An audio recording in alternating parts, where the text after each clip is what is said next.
छापियां वो केस अभी नहीं की, अज वो केस ऐसा ही पेंडिंग पिया। सो सरसा साहब बड़े लंबे समय तो 10 साल मैं सरसा साहब दोनों ही चेयरमैन साहब को मिलने आए थे और इन्होंने ये गल कही थी कि ये अपन किताबां वापस लैके लिस्टों के उत्ते पर्चा दर्ज किया जाए, ये साडे बच्चों को गलत इंफॉर्मेशन दे रही ने। पर अज तक भी सरदार चेयरमैन साहब ने इसका कोई भी जोड़ा हल नहीं लभ्या है। इस दे पिछे सरदार प्रताप सिंह बादल बिल्कुल जेल बोर्ड ने साडे आने वाले बच्चों को साडी पनीरी को सिर्फ ऐसा नहीं जो साडे गुरु साहिबाना बारे साडे इतिहास बारे इतिहास देना उन्होंने ये गल्लां सिखाउणियां कि सानू ऐसा के बोर्ड की जरूरत नहीं है, ऐसा के सानू अफसरां की जरूरत नहीं है। सो सानू ये लड़ाई है जिहड़ी ये लड़ते रहना चाहिए, सानू अपना फर्ज पछाणना चाहिए। सरदार बलदेव सिंह सरसा को सानू बांह देनी चाहिए जिन्होंने पहला भी लंबे समय किसानी के मोर्चे के पूरी किसान लगे रह के किसानी मोर्चे के उत्ते सेवा की है। तो सरदार बलदेव सिंह सरसा जी ऐसा के मुद्दे हैं जिन्हें दे सकिए, जिन्होंने साढ़े बच्चों को ऐसा किताबों के ऐसा का सबक सिखाने की कोशिश की है। युवा का जागना वाहिगुरू जी का खालसा वाहिगुरू जी की फतेह। मैं सारे नमस्कार करता हाँ कि अपने शहीदों का गुरु साहब डक रह के आई ने फतेह बुलाता हाँ। वाहिगुरू जी का खालसा वाहिगुरू जी की फतेह। वीरो साडे नाल इस देश की सरकार ने कोझा मजाक किया है, जिहड़े गुरु साहब ने इस देश को करो गुलामी ला के अपने गुरु नानक साहब ने इन्हां दी धीआं भैणां नूं जिंदगी दित्ती ते गुरु तेग बहादुर साहब ने अपना शीश का बलिदान दे के ते हिंदुस्तान की रक्षा की ते देश को हिंदुस्तान रहन दिता। पर अज उस गुरु ते इन्ना वो मारे शब्द वरते ने वो साडी जबान मूँह तो नहीं कह सकते। जिहड़ा बंदा सिंह बहादुर ने इस देश नूं इस पंजाब की धरती नूं मुजाहिरे तो किसान बनाया देश नूं, अज वो बंदे नागपुर वाले साडे धर्मां कोझा मजाक कर रहे ने। असीं इस गल नूं कभी भी बर्दाश्त नहीं करांगा। मैं बलदेव सिंह सरसा का दिल दीआं गहराइयां चों धन्नवाद करता हाँ कि अज का नहीं अज तो 15 साल पहलों का इन्हां मोर्चा चुक्या है। ये साडी कौम की बदकिस्मती है, पर इन्हां वल्ले साडी कौम ने ध्यान नहीं दिता। ये RSS नाल रल के नागपुर वाले दे कहण ते किताबां छपाईयां ते वंडियां जा रहीआं ने। मैं कहना अगली बार इदों वड्डा 10 गुणे इकट्ठ करो वीरो। साडे बच्चे असीं अपने बच्चों को यह गल कहिए गुरु तेग बहादुर साहब ने हिंदवी चादर की रक्षा की ते अपना बलिदान दिता। तो जो साडा बच्चा स्कूल यह गल पढ़ के आऊगा गुरु तेग बहादुर साहब एक डाकू सी, तो असीं की जवाब देंगे। बंदा सिंह बहादुर बारे कहने सानू उन्हें मुजाहिरे तो सरदार बनाया, तो कितों साडे बच्चा सानू सवाल करूगा वीरों आल के कि बंदा बहादुर का एक राकेश सीगा, तो असीं की जवाब देंगे। तुहाडी मौत की गल जिहड़ी सरसा साहब ने चुकी है, सारी कौम मोढे नाल मोढा ला के सारे काम छड्ड के दुनिया दे पहलों इस काम नूं ध्यान दिओ। ये काम जरूरी है अपनी कौम की होंद लई आपां नूं हल करना। तो मैं जे अगला प्रोग्राम मैं सरसा साहब नूं सारी कौम नूं बेनती करांगा जे तो यह गल मन लैन उन्होंने दोषियों के खिलाफ पर्चा दर्ज कर दें तो किहड़ियां बुकां ने कैंसल कर देण, ठीक है। नहीं तो अगला सारा पंजाब का हरियाणे का राजस्थान का वड्डा इकट्ठ करके ये सारे गेट इन्हें बंद कर दो। सानू इहो जिहे सिक्ख्या बोर्ड दफ्तर की लोड़ नहीं, इनू अग ला के साड़ देना चाहिए। जिन्हें साडे गुरु वाले एडी माड़ी कौम की वरती आ अग ला के साड़ देना चाहिए। मैं उन्होंने तो बहुत कुर्सी को बुलारे बड़े ने, मैं इतने ही सारे प्रबंधकों का सारे वीरों का दिल दी घराइयां धन्यवाद करता हाँ। चीज़ों का ठेका लिया असीं अंमृतसर से बलदेव सिंह सरसा साहब की संस्था तो साडी संस्था ने वो पाइपलाइन से बंद कराइया सीगियां। अज फिर बड़ी खुशी हुई है मेरी संस्था के दलबाग सिंह जो साडे डिस्ट्रिक्ट एरिया का अज 25 दिन तो हमेशा अपनी संस्था को लैके इत्थे ही आना असीं अलग-अलग जिले तो इत्थे आए हुए हैं। साथियों ये तुहाडे नाल की होण वाला सारे इतिहास बारे दस के गए हैं, पर मैं कुछ सूचना देनियां तुहानूं आने वाले समय तुहाडे नाल की हो रहा। ये जो तुहाडे प्राइवेट स्कूल आ होली फैमिली स्कूल श्री हरगोबिंदपुर गुरदासपुर के विच अज तो 4 साल पहले 3 कमरिਆਂ ਦਾ स्कूल सी। अज उत्थे ਅਸੀਂ ਕਹਿੰਦੇ ਸਰਦਾਰ ਆ, ਸਾਡੇ ਬੱਚੇ ਅੰਗਰੇਜ਼ੀ ਸਕੂਲ ਚ ਪੜ੍ਹਨਗੇ। ਉੱਥੇ ਜਾ ਕੇ ਦੇਖੋ ਕੀ ਪੜਾਇਆ ਜਾ ਰਿਹਾ, ਸਾਨੂੰ ਉੱਥੇ ਕ੍ਰਿਸਚਨ ਪੜ੍ਹਾਈ ਕਰਾਈ ਜਾ ਰਹੀ ਆ। ਕਦੀ ਸੋਚਿਆ ਨਹੀਂ? ਦਰਸ਼ਨ ਕੀਤਾ ਜਾ ਰਿਹਾ। ਲੱਖਾ ਸਿਧਾਣਾ ਸਾਡੇ ਨਾਲ ਨੇ। ਭਾਜੀ ਅੱਜ ਕਾਫੀ ਜਿਹੜਾ ਹੈਗਾ ਵੇਖਣ ਨੂੰ ਮਿਲ ਰਿਹਾ, ਕਾਫੀ ਇੱਥੇ ਇਕੱਠ ਰੋਜ਼ ਜਿਹੜਾ ਹੈ ਉਹ ਜਿਹੜੀ ਕਿਤਾਬ 'ਚ ਕਾਫੀ ਚੀਜ਼ਾਂ ਜਿਹੜੀ ਲਿਖੀ ਗਈ ਉਹਨੂੰ ਲੈ ਕੇ ਕਈ ਰੋਜ਼ ਜਿਹੜਾ ਵੇਖਣ ਨੂੰ ਮਿਲ ਰਿਹਾ। ਕਿਸ ਤਰ੍ਹਾਂ ਦੇ ਦੇਖੋ ਇਹ ਬਹੁਤ ਵੱਡਾ ਧੱਕਾ, ਬਹੁਤ ਵੱਡਾ ਕਹਾਣ ਹੈ ਸਿੱਖ ਇਤਿਹਾਸ ਦਾ। ਇਸ ਤਰ੍ਹਾਂ ਕਿਤਾਬਾਂ ਦੇ ਵਿੱਚ ਸਿੱਖੀ ਇਤਿਹਾਸ ਨੂੰ ਤੋੜ ਕੇ ਮਰੋੜ ਕੇ ਪੇਸ਼ ਕੀਤਾ ਜਾਂਦਾ। ਸਾਡੇ ਗੁਰੂ ਸਾਹਿਬਾਨਾਂ ਬਾਰੇ ਲੁਟੇਰੇ, ਚੋਰ, ਡਾਕੂ, ਕਾਤਲ ਇਹਨਾਂ ਕਿਤਾਬਾਂ ਦੇ ਵਿੱਚ ਲਿਖਿਆ ਗਿਆ। ਇਹਨੂੰ ਕਿਸੇ ਵੀ ਕੀਮਤ ਦੇ ਉੱਤੇ ਅਸੀਂ ਬਰਦਾਸ਼ਤ ਨਹੀਂ ਕਰਾਂਗੇ ਕਿ ਜਿਹੜੇ ਵੀ ਇਹਦੇ ਲੇਖਕ ਨੇ ਇਹਨਾਂ ਕਿਤਾਬਾਂ ਦੇ ਜੋ 1992-93 ਤੋਂ ਲੈ ਕੇ ਲਗਾਤਾਰ ਪੰਜਾਬ ਦੇ ਸਕੂਲਾਂ ਦੇ ਵਿੱਚ ਪੜ੍ਹਾਇਆ ਜਾ ਰਿਹਾ, ਉਹਨਾਂ ਲੇਖਕਾਂ ਦੇ ਉੱਤੇ ਮੁਕੱਦਮੇ ਦਰਜ ਕਰਾ ਕੇ ਰਹਾਂਗੇ ਤੇ ਇਹ ਕਿਤਾਬਾਂ ਬੰਦ ਕਰਾ ਕੇ ਰਹਾਂਗੇ। ਚਾਹੇ ਸਾਨੂੰ ਕਿਸੇ ਵੀ ਹੱਦ ਤੱਕ ਜਾਣਾ ਪਵੇ, ਚਾਹੇ ਸਿੱਖਿਆ ਬੋਰਡ ਦਾ ਘਰਾਓ ਕਰਕੇ ਇਹਨੂੰ ਜਿੰਦਾ ਮਾਰਨਾ ਪਵੇ, ਜੋ ਮਰਜ਼ੀ ਕਰਨਾ ਪਏ, ਚਾਹੇ ਸਿੱਖਿਆ ਮੰਤਰੀ ਨੂੰ ਘੇਰਨਾ ਪਵੇ, ਚਾਹੇ ਸੜਕਾਂ ਤੇ ਜਾਮ ਲਾਉਣੇ ਪੈਣ, ਪਰ ਕਿਸੇ ਵੀ ਕੀਮਤ ਦੇ ਉੱਤੇ ਅਸੀਂ ਗੱਲਾਂ ਬਰਦਾਸ਼ਤ ਨਹੀਂ ਕਰਾਂਗੇ। ਇਹ ਸਿੱਖਿਆ ਮੰਤਰੀ ਵੱਲੋਂ ਕਿਹਾ ਗਿਆ ਕਿ ਇਹਦਾ ਨੋਟਿਸ ਵੀ ਲਿੱਤਾ ਗਿਆ, ਇਹਦੇ 'ਚ ਜਿਹੜਾ ਹੈਗਾ ਉਹ ਕੀਤਾ ਗਿਆ, ਕਰ ਰਹੀ ਕਾਰਵਾਈ ਚੱਲ ਰਹੀ ਹੈ। ਸਿੱਖਿਆ ਮੰਤਰੀ ਬਾਈ 28 ਸਾਲ ਤੋਂ ਲਗਾਤਾਰ ਇਹੀ ਕਿਤਾਬਾਂ ਪੜ੍ਹਾਈਆਂ ਗਈਆਂ। ਕਿੱਥੇ ਸੁੱਤੇ ਪਏ ਸਿੱਖਿਆ ਮੰਤਰੀ? ਕਿੰਨੀਆਂ ਸਰਕਾਰਾਂ ਆਈਆਂ, ਅਕਾਲੀ ਦਲ ਦੀ ਸਰਕਾਰ ਵੀ ਰਹੀ, ਕਾਂਗਰਸ ਸਰਕਾਰ ਵੀ ਰਹੀ, ਕਈ ਸਰਕਾਰਾਂ ਬਦਲ ਗਈਆਂ। ਹੁਣ ਇਹ ਰੌਲਾ ਪੈ ਗਿਆ, ਲੋਕਾਂ ਨੇ ਵਿਰੋਧ ਸ਼ੁਰੂ ਕਰਤਾ, ਹੁਣ ਸਿੱਖਿਆ ਮੰਤਰੀ ਨੂੰ ਯਾਦ ਆ ਗਿਆ ਪਹਿਲਾਂ ਸਿੱਖਿਆ ਮੰਤਰੀ ਕਿੱਥੇ ਸੀ। ਤੇ ਹੁਣ ਤੁਹਾਡਾ ਕਿਸ ਤਰ੍ਹਾਂ ਦੀ ਰਣਨੀਤੀ ਰਹਿਣ ਵਾਲੀ ਹੈ? ਇਹੀ ਰਣਨੀਤੀ ਆ ਵੀ ਇਹ ਮੁਕੱਦਮੇ ਦਰਜ ਹੋਣ, ਜਿਹੜੇ ਲੇਖਕ ਨੇ ਤੇ ਜਿਹੜੇ ਸਬੰਧਤ ਅਧਿਕਾਰੀ ਆ ਸਕੂਲ ਸਿੱਖਿਆ ਬੋਰਡ ਦੇ, ਉਹਨਾਂ ਦੇ ਮੁਕੱਦਮੇ ਦਰਜ ਹੋਣ। ਇਸ ਤੋਂ ਇਲਾਵਾ ਜਿਹੜੇ ਇਹ ਕਿਤਾਬਾਂ ਨੇ ਇਹਨਾਂ ਨੂੰ ਪੂਰਨ ਤੌਰ ਤੇ ਬੰਦ ਕੀਤਾ। ਤੇ ਤੁਸੀਂ ਅਵੇਅਰ ਕਰ ਰਹੇ ਹੋ ਸਟੂਡੈਂਟਸ ਨੂੰ ਜਾ ਕੇ ਪਿੰਡਾਂ 'ਚ ਸਕੂਲਾਂ 'ਚ ਜਾ ਕੇ? ਬਿਲਕੁਲ ਬਿਲਕੁਲ। ਇਹ ਤਾਂ ਹਲੇ ਇਹਦਾ ਤੁਸੀਂ ਦੇਖੋਗੇ, ਇਹ ਤਾਂ ਸ਼ੁਰੂਆਤ ਹੈ ਹਲੇ। ਇਹ ਤਾਂ ਹਲੇ ਗੜਬੜਾਂ ਕਿਤਾਬਾਂ 'ਚ ਕੀਤੀਆਂ ਨੇ, ਇਹ ਤਾਂ ਹੁਣ ਗੁਰੂ ਗ੍ਰੰਥ ਸਾਹਿਬ ਦੇ ਵਿੱਚ ਵੀ ਗੜਬੜਾਂ ਕਰਨ ਦੀਆਂ ਕੋਸ਼ਿਸ਼ਾਂ ਕਰ ਰਹੇ ਨੇ। ਇਹਦਾ ਅੱਗੇ ਨੂੰ ਵਧਣਗੇ ਜੇ ਨਾ ਸਾਡੇ ਲੋਕ ਅੱਜ ਵੀ ਜਾ ਕੇ, ਪਰ ਹੁਣ ਜਾਗਣਾ ਪੈਣਾ। ਠੀਕ ਹੈ ਭਾਈ ਸ਼ੇਰ ਖਤਮ ਕਰਨ ਦੇ ਲਈ ਸਾਡੀਆਂ ਜਿਹੜਾ ਇਤਿਹਾਸ ਆ ਉਹਨੂੰ ਕਿਤਾਬਾਂ ਦੇ ਵਿੱਚ ਵੀ ਤੋੜਿਆ ਹੁੰਦਾ ਜਾ ਰਿਹਾ। ਸਾਡੇ ਇਤਿਹਾਸ ਦੀਆਂ ਨਿਸ਼ਾਨੀਆਂ ਨੂੰ ਵੀ ਢਾਟੇ ਦੀ ਕੀਤਾ ਜਾ ਰਿਹਾ। ਇਹ ਤਾਂ ਹਾਲੇ ਦੇਖੋਗੇ ਕਿ ਦੁਸ਼ਮਣ ਇੱਥੋਂ ਅੱਗੇ ਵੱਧ ਚੁੱਕੇ ਆ।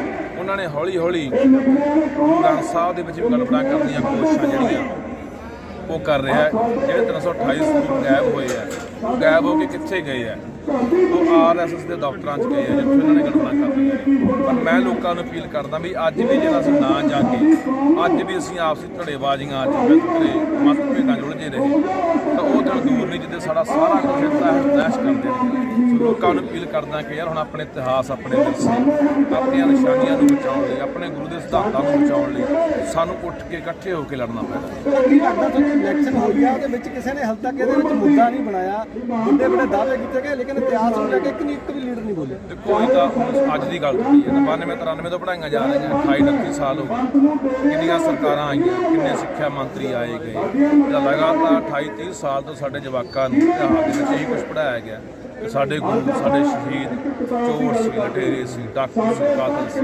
ਇਹਦਾ ਹੁਣ ਪਤਾ ਲੱਗਿਆ ਜਾ ਕੇ ਤਾਂ ਲੋਕਾਂ ਨੂੰ ਸੋਚੀਏ। ਤਾਂ ਲੋਕਾਂ ਨੂੰ ਅਪੀਲ ਕਰਦਾ ਮਾੜਾ ਮੋਟਾ ਘਰਾਂ ਦੇ ਵਿੱਚ ਜਿਹੜੀਆਂ ਕਿਤਾਬਾਂ ਨੇ ਜਵਾਕ ਲੈ ਕੇ ਸਕੂਲਾਂ 'ਚ ਉਹਨਾਂ ਦਾ ਵੀ ਮਾੜਾ ਮੋਟਾ ਧਿਆਨ ਮਾਰ ਰੱਖ ਲਓ। ਉਹਨਾਂ ਕਿਤਾਬਾਂ ਦੇ ਵਿੱਚ ਕੀ ਲਿਖਿਆ ਤੇ ਕੀ ਪੜ੍ਹਾਇਆ ਗਿਆ। ਤਾਂ ਹੈਰਾਨੀ ਹੁੰਦੀ ਆ ਬਲਦੇਵ ਸਿੰਘ ਸਿਰਸਾ ਜੀ ਦਾ ਸੰਘਰਸ਼ ਕੀਤਾ ਤੇ ਅੱਜ ਜਾ ਕੇ ਜਿਹੜਾ ਜੋਰ ਪੱਧਰ ਹੈ ਲਗਾਤਾਰ ਬੈਠੇ ਨੇ, ਕੋਈ ਉਮੀਦਾਂ ਹੁੰਦੀਆਂ। ਜਿਵੇਂ ਜਿਵੇਂ ਆਵਾਜ਼ ਲੋਕਾਂ ਤੱਕ ਪਹੁੰਚੀ, ਮੀਡੀਆ ਰਾਹੀਂ ਪਹੁੰਚੀ, ਉਸ ਤਰੀਕੇ ਨਾਲ ਲੋਕਾਂ ਨੂੰ ਜਾਗ ਆਈ ਹੈ। ਜਾਂ ਖੁੱਲੀ ਇੱਕ ਲੋਕ ਪਹਿਲਾਂ ਥੋੜ੍ਹਾ ਜਿਹਾ ਵੋਟਾਂ 'ਚ ਵੀ ਰੁੱਝੇ ਹੋਏ ਸੀਗੇ, ਪਰ ਲੋਕ ਉੱਧਰੋਂ ਵੀ ਮਤਲਬ ਦਾ ਵਿਹਲੇ ਹੋ ਗਿਆ। ਤੇ ਹੁਣ ਲੋਕ ਜਿਵੇਂ ਜਿਵੇਂ ਦੇਖੋ, ਜਿਵੇਂ ਹੁਣ ਮੈਂ ਕਈ ਦਿਨਾਂ ਦਾ ਪ੍ਰਚਾਰ ਕਰ ਰਿਹਾ ਤਾਂ ਲੋਕਾਂ ਨੂੰ ਜਿਵੇਂ ਜਿਵੇਂ ਸਮਝ ਲੱਗ ਰਹੀ ਵੀ ਐਡੀ ਵੱਡੀ ਗੜਬੜ ਕਰ ਰਹੇ ਆ, ਐਡਾ ਘਾਣ ਕਰ ਰਹੇ ਆ, ਉਵੇਂ ਉਵੇਂ ਲੋਕ ਉੱਠ ਕੇ ਆਉਣਗੇ। ਬਾਈ ਤੁਸੀਂ ਦੇਖੋਗੇ ਪੂਰੇ ਪੰਜਾਬ 'ਚ ਲਹਿਰ ਕਿਵੇਂ ਜਾਣੀ ਹੈ। ਸਿੱਖਿਆ ਮਹਿੰਗਾ ਪ੍ਰਗਟ ਸਿੰਘ ਬੋਲਿਆ, ਤੁਹਾਨੂੰ ਉਮੀਦ ਸੀ ਕਿ ਪ੍ਰਗਟ ਸਿੰਘ ਇਸ ਮਾਮਲੇ ਨੂੰ ਇਕੱਲਾ ਪ੍ਰਗਟ ਸਿੰਘ ਕਿਉਂ, ਪਹਿਲਾਂ ਕਿੰਨੇ ਚੀਮਾ ਵੀ ਰਿਹਾ ਸਿੱਖਿਆ ਮੰਤਰੀ, ਪਹਿਲਾਂ ਹੀ ਮੰਤਰੀ ਰਹੇ। ਮੈਂ ਗੱਲ ਕਰਾਂ 28 ਸਾਲ ਦੇ ਕਿੰਨੇ ਸਿੱਖਿਆ ਮੰਤਰੀ ਹੈਗੇ, ਕੋਈ ਬੋਲਿਆ ਨਹੀਂ।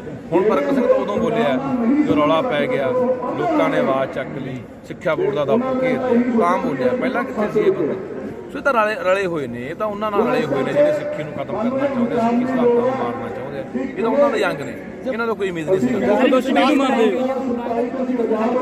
ਕਮੇਟੀਆਂ ਕਿੰਨੀਆਂ ਬਣਦੀਆਂ ਨੇ, ਕਿੰਨੀਆਂ ਪਹਿਲਾਂ ਬਣੀਆਂ, ਕਿੰਨੀਆਂ ਜਾਂਚਾਂ ਪੜਤਾਲਾਂ ਪਹਿਲਾਂ ਹੋਈਆਂ। ਹੁਣ ਇੱਥੇ ਕਹਿ ਦੇਣਗੇ ਠੀਕ ਆ ਜੀ ਕਿਤਾਬ ਬੰਦ ਕਰ ਦਿੰਦੇ ਆ। ਇਹ ਇਕੱਲੀ ਕਿਤਾਬ ਬੰਦ ਕਰਨਾ ਮਸਲੇ ਦਾ ਹੱਲ ਨਹੀਂ। ਇਹਦੇ ਲੇਖਕਾਂ ਦੇ ਪਰਚਾ ਦਰਜ ਹੋਣਾ ਚਾਹੀਦਾ। ਜਿਹੜੇ ਸਿੱਖਿਆ ਬੋਰਡ ਸੰਬੰਧਿਤ ਅਧਿਕਾਰੀ ਉਹਨਾਂ ਦੇ ਪਰਚਾ ਦਰਜ ਹੋਣਾ ਚਾਹੀਦਾ। ਗਾਹਾਂ ਨੂੰ ਕੋਈ ਵੱਡਾ ਕੋਤਾਹੀ ਨਾ ਕਰੇ, ਗਾਹਾਂ ਨੂੰ ਐਡੀ ਵੱਡੀ ਗਲਤੀ ਨਾ ਕਰੇ। ਮੁੱਖ ਦੋਸ਼ੀ ਕਿਹਨੂੰ ਮੰਨਦੇ ਝਾੜ ਰਿਹਾ ਕਿ ਸਾਡਾ ਇਹਦੇ ਨਾਲ ਕੋਈ ਮਾਮਲਾ ਨਹੀਂ। ਪੰਜਾਬ ਦਾ ਬੋਰਡ ਨੇ ਨਾ ਇਜਾਜ਼ਤ ਦਿੱਤੀ ਹੈ, ਇਹ ਪ੍ਰਾਈਵੇਟ ਇੱਕ ਲੇਖਕ ਵੱਲੋਂ ਲਿਖੀ ਗਈ ਪੁਸਤਕ। ਨਹੀਂ, ਪੰਜਾਬ ਸਕੂਲ ਸਿੱਖਿਆ ਬੋਰਡ ਦੇ ਜਿਹੜੇ ਸਕੂਲ ਨੇ ਉਹਨਾਂ ਦਾ ਸੰਬੰਧ ਸਕੂਲ ਹੈ। ਪੰਜਾਬ ਸਕੂਲ ਸਿੱਖਿਆ ਬੋਰਡ ਦੀ ਪ੍ਰਵਾਨਗੀ ਤੋਂ ਬਿਨਾਂ ਕਿਤਾਬ ਕਿਵੇਂ ਪੜ੍ਹਾ ਸਕਦੇ, ਕਿਵੇਂ ਲਾ ਸਰ ਆਪਦੇ ਤੌਰ ਤੇ? ਇਹ ਤਾਂ ਸ਼ਰਿਆਮ ਮੁੱਕੀ ਜਾਂਦੀ ਹੈ। ਇਹ ਤਾਂ ਉਹ ਗੱਲ ਆ ਵੀ ਬਸ ਆਪਦੀ ਹੁਣ ਕਿਹੜਾ ਇਹ ਗਲੋਲਾਵਾਂ ਲਾਉਣ ਨੂੰ ਫਿਰਦੇ, ਪਰ ਇਹ ਲੈਣ ਨਹੀਂ ਦਿੰਦੇ। ਮੁੱਖ ਦੋਸ਼ੀ ਕਿਹਨੂੰ ਮੰਨਦੇ? ਮੁੱਖ ਦੋਸ਼ੀ ਇੱਥੋਂ ਦੀਆਂ ਸਰਕਾਰਾਂ ਜਿਹੜੀਆਂ ਲਗਾਤਾਰ BJP RS ਨਾਲ ਰਲ ਕੇ ਘਾਣ ਕਰ ਰਹੀਆਂ, ਲਗਾਤਾਰ ਹੱਥ ਠੋਕੇ ਬਣ ਕੇ ਉਹਨਾਂ ਦੇ ਪਿੱਠੂ ਬਣ ਕੇ ਉਹਨਾਂ ਦਾ ਇਹਨਾਂ ਨੇ ਸਿਰਫ ਕੁਰਸੀਆਂ ਦੀ ਖਾਤਰ ਪੰਜਾਬ ਨੂੰ, ਸਿੱਖੀ ਨੂੰ, ਪੰਥ ਨੂੰ, ਸਾਰੇ ਕਾਸੇ ਨੂੰ ਖਤਮ ਕਰਨ ਵਾਲੀ ਤੁਰੀ ਹੋਈ ਜਿਹੜੀ ਸਾਜ਼ਿਸ਼ ਆ ਜੋ ਪ੍ਰਵਾਨ ਨਾਗਪੁਰ ਤੋਂ ਆਉਂਦੇ ਆ ਉਹੀ ਇਹ ਲਾਗੂ ਕਰਦੇ ਆ। ਇਹਨਾਂ ਦੀ ਜ਼ਰੂਰਤ ਹੀ ਨਹੀਂ ਦੇ ਵਿੱਚੋਂ ਪੰਜਾਬ ਨੂੰ ਟੇਢੇ ਤਰੀਕੇ ਨਾਲ ਬਾਹਰ ਢਾਂਚੇ ਦੇ ਉੱਤੇ ਹਮਲਾ ਹੈਗਾ। ਇਹਨਾਂ ਨੇ ਭਾਖੜਾ ਬਿਆਸ ਪ੍ਰਬੰਧ ਬੋਰਡ ਦੇ ਵਿੱਚੋਂ ਪੰਜਾਬ ਦੀ ਦਾਅਵੇਦਾਰੀ ਖਤਮ ਕਰਤੀ, ਚੰਡੀਗੜ੍ਹ ਚੋਂ ਖਤਮ ਕਰ ਰਿਹਾ, ਸਾਡੀ ਯੂਨੀਵਰਸਿਟੀ ਖੋ ਰਹੇ ਨੇ। ਚੀਫ ਖਾਲਸਾ ਦੀਵਾਨ ਸਭ ਤੋਂ ਪੁਰਾਣੀ ਸਰਮੌਰ ਸੰਸਥਾ, ਵਿਦਿਅਕ ਸੰਸਥਾ ਸਿੱਖਾਂ ਦੀ, ਉਹਦੇ ਵਿੱਚ ਜਿਹੜਾ BJP ਦੇ ਪਿਆਦੇ ਨੇ ਡਾਕਟਰ ਜਸਵਿੰਦਰ ਸਿੰਘ ਢੱਲੋਂ ਵਰਗੇ ਉਹ ਸਕੂਲਾਂ ਦੇ ਚੇਅਰਮੈਨ ਲਾ ਦਿੱਤੇ ਗਏ। ਜਾਣੇ ਹਰ ਥਾਂ ਤੇ ਇਹਨਾਂ ਨੇ RS ਦੇ ਪਿਆਦੇ, RS ਦੇ ਬੰਦੇ ਫਿੱਟ ਕਰਤੇ। ਮੈਂ ਪੰਜਾਬ ਦੇ ਲੋਕਾਂ ਨੂੰ ਕਹਿਣਾ ਕਿ ਕਿਵੇਂ ਇਹਨਾਂ ਨੇ 2018 ਦੇ ਵਿੱਚ ਪਹਿਲਾਂ ਹਿਮਾਚਲ ਤੋਂ ਲਿਆ ਕੇ ਭਾਖੜਾ ਬਿਆਸ ਪ੍ਰਬੰਧ ਬੋਰਡ ਦਾ ਚੇਅਰਮੈਨ ਲਾਇਆ, ਉਹਨੇ ਸਾਰੀਆਂ ਭਰਤੀਆਂ ਹਿਮਾਚਲ ਤੋਂ ਕਰਤੀਆਂ। ਇਹਨੇ ਦੇਖਿਆ ਵੀ ਕੋਈ ਬੋਲੇ ਨਹੀਂ, ਚੱਕ ਕੇ ਹੁਣ ਪੰਜਾਬ ਦੀ ਹਿੱਸੇਦਾਰੀ ਖਤਮ ਕਰਤੀ। ਕਦੋਂ ਬੋਲਾਂਗੇ ਯਾਰ? ਸੁੱਤੇ ਪਏ ਆ ਘਰਾਂ ਦੇ ਵਿੱਚ, ਆਪਸੀ ਧੜੇਬਾਜ਼ੀਆਂ 'ਚ ਫਸੇ ਬੈਠੇ ਆ, ਵੋਟਾਂ 'ਚ ਫਸੇ ਬੈਠੇ ਆ, ਬਾਦਲ ਵਾਲੇ ਆ, ਅਸੀਂ ਕਾਂਗਰਸੀਆਂ, ਅਸੀਂ ਫਲਾਣੇ ਢਿਮਕਿਆ। ਅਗਲੇ ਨੇ ਪੰਜਾਬ ਨੂੰ ਹੌਲੀ ਹੌਲੀ ਹੌਲੀ ਹੌਲੀ ਕਰਕੇ ਜਮਾ ਖੁੰਝੇ ਲਾਈ ਤੁਰੇ ਆਉਂਦੇ। ਸੋ ਹੁਣ ਤਾਂ ਬਈ 8 ਕੇ ਲੜਨਾ। ਗੱਲਬਾਤ ਹੋਈ ਕਿਸੇ ਨਹੀਂ ਨਹੀਂ, ਮੈਂ ਤਾਂ ਕਿਸੇ ਨੂੰ ਮਿਲਿਆ ਨਹੀਂ। ਵੀ ਅਸੀਂ ਸਿਆਸਤ ਵਿੱਚ ਨਹੀਂ ਜਾਣਾ ਤਾਂ ਇੱਕ ਬਹੁਤ ਵੱਡੀ ਪ੍ਰਾਪਤੀ ਹੋਈ ਆ। ਉਸ ਪ੍ਰਾਪਤੀ ਦਾ ਰਿਜ਼ਲਟ ਤੁਹਾਡੇ ਸਾਹਮਣੇ ਆ ਵੀਰੋ, ਉਸ ਪ੍ਰਾਪਤੀ ਦਾ ਰਿਜ਼ਲਟ ਤੁਹਾਡੇ ਸਾਹਮਣੇ ਆ। ਤੁਹਾਡੇ ਤੇ ਰੋਜ਼ ਤੁਹਾਡੇ ਹੱਕਾਂ ਦੇ ਡਾਕੇ ਪੈਣੇ ਆ ਡੈਮ ਦਾ ਦੇਖ ਲਓ ਤੁਸੀਂ। ਪਰ ਮੈਂ ਇੱਕ ਗੱਲ ਕਹਿਣੀ ਚਾਹੁੰਦਾ, ਅਗਰ ਤੁਸੀਂ ਜਾਗਰੂਕ ਨਾ ਹੋਏ ਤੁਹਾਡੇ ਤੇ ਰੋਜ਼ ਨਵੇਂ ਤੇ ਨਵੇਂ ਹਮਲੇ ਹੋਣੇ ਆ। ਜਿਹੜੀ ਮੋਦੀ ਸਰਕਾਰ ਆ, ਪੰਜਾਬ ਦੀਆਂ ਜਿੰਨੀਆਂ ਵੀ ਸਿਆਸੀ ਪਾਰਟੀਆਂ ਸਾਰੀਆਂ ਉਹਦੀਆਂ ਨੇ ਭਗਤ ਆ। ਮੋਦੀ ਆਇਆ ਤਾਂ ਦੇਖ ਲਓ, ਜਥੇਦਾਰ ਵੀ ਬੈਠੇ ਤੇ ਉਹਨਾਂ ਦੇ ਕੋਲ। ਪਰ ਮੈਨੂੰ ਕਹਿਣਾ ਪੈਂਦਾ ਕਿੰਨੇ ਸ਼੍ਰੋਮਣੀ ਕਮੇਟੀ ਮੈਂਬਰ ਨੇ ਪੰਜਾਬ ਦੇ ਵਿੱਚ ਜਦੋਂ ਕਿਤੇ ਅਕਾਲੀ ਦਲ ਖਾਤਰ ਵੋਟ ਮੰਗਣੀ ਹੁੰਦੀ ਆ, ਬੜੇ ਤਾਰ ਲਿਆ ਕੇ ਉੱਥੇ ਪਿੰਡਾਂ 'ਚ ਜਾ ਕੇ ਹੱਥ ਜੋੜਦੇ ਨੇ। ਪਰ ਉਹਨਾਂ ਨੂੰ ਪਤਾ ਨਹੀਂ ਉਹ ਸੁੱਤੇ ਪਏ ਨੇ। ਕੀ ਜਥੇਦਾਰ ਸਾਹਿਬ ਸੁੱਤਾ ਪਿਆ? ਕੀ ਜਿਹੜੇ ਸਰਕਾਰਾਂ 'ਚ ਹੁਣ ਤੱਕ ਸਿੱਖਿਆ ਮੰਤਰੀ ਰਹੇ ਨੇ ਉਹ ਸੁੱਤੇ ਪਏ ਆ? ਜੋ ਵੀ ਤੁਸੀਂ ਆਏ ਹੋ ਤੁਹਾਡਾ ਇੱਕ ਇੱਕ ਕਦਮ ਸਿਰ ਮੱਥੇ। ਇਹ ਜਿਹੜੀ ਸਟੇਜ ਆ ਤੁਹਾਡੀ ਉਹ ਆ। ਜਿਹੜਾ ਧਰਨਾ ਵੀ ਲਾਇਆ ਸੀ ਉਹ ਵੀ ਤੁਹਾਡੀ ਬਦੌਲਤ ਤੇ ਲੱਗਿਆ ਸੀ। ਤੁਸੀਂ ਨੌਜਵਾਨ ਵੀਰ ਬਜ਼ੁਰਗੋ ਅੱਜ ਬਹੁਤ ਸਾਥ ਦਿੱਤਾ। ਪਰ ਇਹ ਸੰਘਰਸ਼ ਵੀ ਆਪਾਂ ਛੇਤੀ ਜਿੱਤਾਂਗੇ। ਇੰਨੀਆਂ ਕੁ ਬੇਨਤੀਆਂ ਪ੍ਰਵਾਨ ਕਰਿਓ। ਵਾਹਿਗੁਰੂ ਜੀ ਕਾ ਖਾਲਸਾ, ਵਾਹਿਗੁਰੂ ਜੀ ਕੀ ਫਤਿਹ। ਜੈ ਜਵਾਨ, ਜੈ ਜਵਾਨ, ਜੈ ਕਿਸਾਨ। ਬਹੁਤ ਬਹੁਤ ਧੰਨਵਾਦ, ਬਹੁਤ ਬਹੁਤ ਸ਼ੁਕਰੀਆ। ਮੈਂ ਬਹੁਤੀਆਂ ਗੱਲਾਂ ਨਹੀਂ ਕਰਨੀਆਂ, ਬਹੁਤ ਸਾਰੇ ਕਿ ਮੈਂ ਇੱਕ ਦੱਸਣ ਲੱਗਾ ਵੀ ਜਦੋਂ ਅਸੀਂ ਪੜ੍ਹਦੇ ਹੁੰਦੇ ਸੀ ਨਾ, ਅਸੀਂ ਪੜ੍ਹਦੇ ਸੀਗੇ, ਗੱਲ ਸੁਣਨ ਵਾਲੀ ਆਲੇ ਦੁਆਲੇ ਰੌਲਾ ਨਾ ਪਾਓ।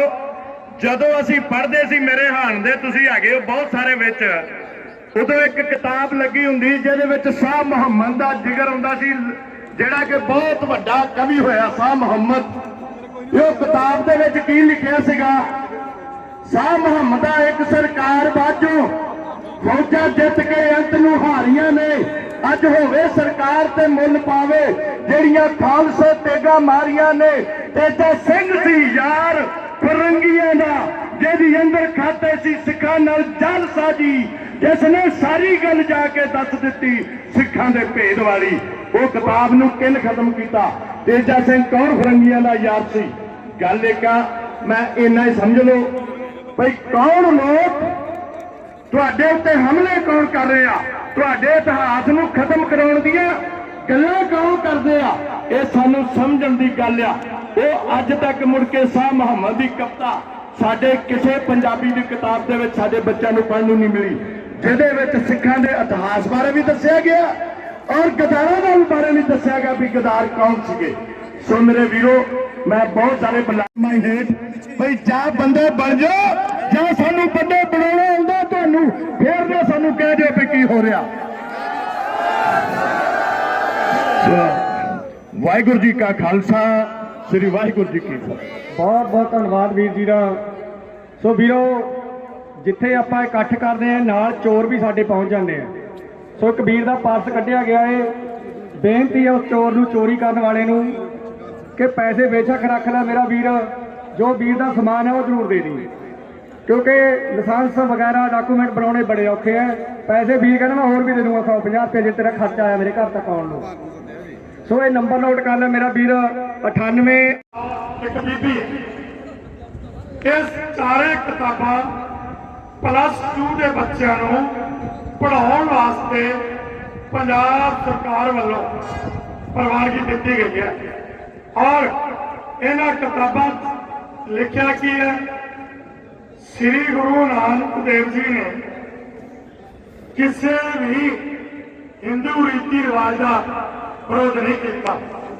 ਮੈਂ ਬੇਨਤੀ ਕਰਦਾ ਹਾਂ ਕਿ ਮੈਂ ਕਿਸੇ ਵੀ ਧਰਮ ਦੇ ਵਿਰੁੱਧ ਨਹੀਂ, ਪਰ ਇਹ ਵੀ ਗੱਲ ਨਹੀਂ ਕਿ ਸਿੱਖ ਧਰਮ ਦੇ ਬਾਨੀ ਸ੍ਰੀ ਗੁਰੂ ਨਾਨਕ ਦੇਵ ਪਾਤਸ਼ਾਹ ਨੂੰ ਇਹ ਕਿਹਾ ਜਾਵੇ ਕਿ ਉਹਨਾਂ ਨੇ ਕਿਸੇ ਹਿੰਦੂ ਰੀਤੀ ਰਿਵਾਜ ਦਾ ਵਿਰੋਧ ਨਹੀਂ ਕੀਤਾ, ਉਹਨਾਂ ਨੇ ਕੋਈ ਨਵੀਂ ਸੰਸਥਾ ਨਹੀਂ ਚਲਾਈ, ਉਹਨਾਂ ਨੇ ਕੋਈ ਨਵਾਂ ਧਰਮ ਗ੍ਰੰਥ ਨਹੀਂ ਚਲਾਇਆ। ਹੋਰ ਵੀ ਬਹੁਤ ਕੁਝ ਹੈ ਜੇ ਸਾਰਾ ਬੋਲਣਾ ਤੇ ਲੰਬਾ ਸਮਾਂ ਲੱਗਦਾ ਹੈ। ਅੱਗੇ ਗੁਰੂ ਤੇਗ ਬਹਾਦਰ ਪਾਤਸ਼ਾਹ ਬਾਰੇ ਲਿਖਿਆ ਹੈ ਕਿ ਸ੍ਰੀ ਗੁਰੂ ਤੇਗ ਬਹਾਦਰ ਜੀ ਜਦੋਂ ਬੰਗਾਲ ਤੋਂ ਵਾਪਸ ਆਏ ਤੇ ਉਹ ਵਿਦਰੋਹੀ ਹੋ ਗਏ। ਉਹਨਾਂ ਨੇ ਹਾਂਸੀ ਅਤੇ ਸਤਲੁਜ ਦਰਿਆ ਦੇ ਇਲਾਕੇ ਦੇ ਅੰਦਰ ਕਦਰ ਮਚਾ ਦਿੱਤਾ। ਉਹਨਾਂ ਨੇ ਲੁੱਟਾਂ, ਖੋਹਾਂ, ਚੋਰੀਆਂ, ਡਕੈਤੀਆਂ ਤੇ ਕਤਲੋਗਾਰ ਸ਼ੁਰੂ ਕਰਤੀ। ਫਿਰ ਉਹਨਾਂ ਨੂੰ ਗਿਰਫਤਾਰ ਕਰਕੇ ਗਵਾਲੀਅਰ ਦੇ ਕਿਲੇ ਦੇ 4 ਦਰਵਾਜ਼ਿਆਂ ਦੇ ਨਾਲ ਉਹਨਾਂ ਦੇ 4 ਟੁਕੜੇ ਕਰਕੇ ਟੰਗਿਆ ਗਿਆ।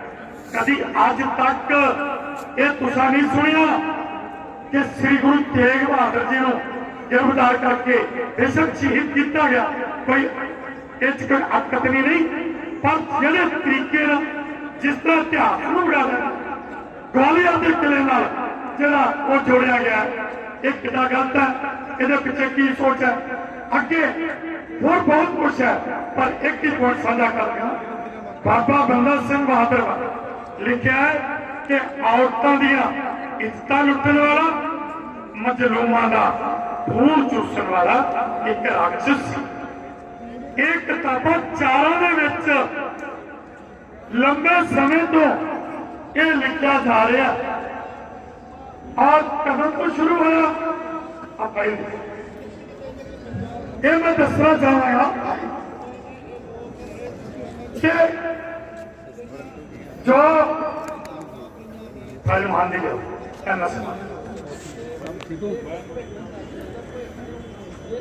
मेरे को एक किताब 2017 चली और मैं भी शिकायत करना 5 साल लगे ने पड़ताल करने, पड़तालिया अफसर कितना ईमानदार है ये मुझे मुझे भी कह के आगा। उन्हें जो पड़ताल की 16 आदमियों बोर्डिया वो कसूरवार ठहराया ते जिहड़ा किताब का राइटर है वो बेकसूर है। हुण फिर आ जिहड़ी पड़ताल हो रही है हुण MS समान की हो रही है और ये कह लगे कि MS समान की किताब असीं पब्लिश नहीं की।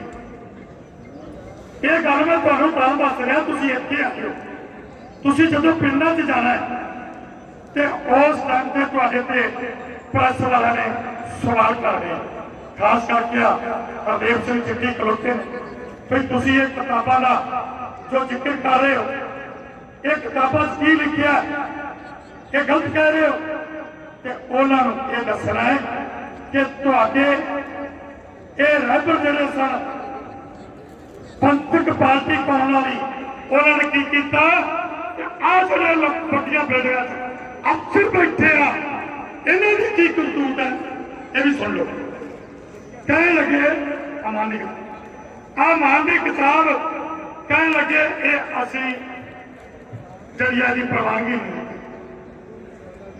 ਅਸੀਂ ਉਹਦਾ ਲੈਟਰ ਦਿੱਤਾ, ਆਹ ਉਹ ਕਿਤਾਬ ਹੈ, ਇਹਨੂੰ ਪ੍ਰਵਾਨਗੀ ਦਿੱਤੀ ਆ 1/3/17 ਨੂੰ, ਜਦੋਂ ਕਿ 11 ਮਾਰਚ ਨੂੰ ਇਲੈਕਸ਼ਨਾਂ ਦਾ ਰਿਜ਼ਲਟ ਆਉਣਾ ਹੈ, ਵੋਟਾਂ ਪੈ ਚੁੱਕੀਆਂ ਨੇ, ਤੇ ਫਿਰ ਉਸ ਟਾਈਮ ਤੇ ਇਹਨੂੰ ਪ੍ਰਵਾਨਗੀ ਕਿਉਂ ਦਿੱਤੀ ਗਈ? ਇਹ ਰਾਜ ਸਮਝੋ। ਇਹਨਾਂ ਕਿਤਾਬਾਂ ਨੂੰ 1997 ਤੋਂ ਲੈ ਕੇ ਬਾਦਲਾਂ ਦੇ ਰਾਜ ਵਿੱਚ ਪ੍ਰਵਾਨਗੀ ਸ਼ੁਰੂ ਹੋਈ ਹੈ। 2002 ਤੱਕ ਉਹਦੀ ਸਰਕਾਰ ਰਹੀ ਤੇ ਆਹ ਪ੍ਰਵਾਨਗੀ ਲੈਟਰ ਨੇ। ਫਿਰ ਉਸ ਤੋਂ ਬਾਅਦ ਕੈਪਟਨ ਆ ਗਿਆ, ਉਹਦੇ ਚ ਵੀ ਇਹ ਚੱਲਦੀ ਰਹੀ ਪ੍ਰਵਾਨਗੀ ਲੈਟਰ ਨੇ। ਉਸ ਤੋਂ ਬਾਅਦ 2007 ਫਿਰ ਬਾਦਲ ਆ ਗਿਆ, 2017 ਤੱਕ ਲਗਾਤਾਰ ਪ੍ਰਵਾਨਗੀ ਲੈਟਰ ਨੇ। ਉਸ ਤੋਂ ਬਾਅਦ ਫਿਰ ਕੈਪਟਨ ਆ ਗਿਆ, ਫਿਰ ਇਹ ਪ੍ਰਵਾਨਗੀ ਲੈਟਰ ਜਿਹੜੇ ਕਿਤਾਬਾਂ ਪੜ੍ਹਨ ਹੁੰਦੀਆਂ ਰਹੀਆਂ। ਉਹ ਕਹਿਣ ਲੱਗੇ ਕਿ ਇਸ ਕਿਤਾਬ ਨੂੰ ਅਸੀਂ ਪ੍ਰਵਾਨਗੀ ਨਹੀਂ ਦਿੱਤੀ, ਪਰ ਜਦੋਂ ਉਹਨਾਂ ਦੀ ਫਾਈਲ ਵੇਖੀ ਤੇ ਉਹਨਾਂ ਨੂੰ ਪ੍ਰਵਾਨਗੀ ਲੈਟਰ, ਉਹਨਾਂ ਦਾ ਲੈਟਰ ਉਹਨਾਂ ਦੀ ਫਾਈਲ ਚੋਂ ਅਸੀਂ ਕੱਢ ਕੇ ਦਿੱਤਾ। ਸ਼ਰਮਸਾਰ ਆਪਣੇ ਜੂਨੀਅਰਾਂ ਨੂੰ ਚੇਅਰਮੈਨ ਕਹਿੰਦਾ ਹੈ ਕਿ ਤੁਸੀਂ ਮੈਨੂੰ ਗਲਤ ਰਿਪੋਰਟ ਦਿੱਤੀ ਹੈ, ਤੇ ਹੁਣ ਲਗਾਤਾਰ 97 ਤੋਂ ਲੈ ਕੇ ਪ੍ਰਵਾਨਗੀ ਲੈਟਰ ਨੇ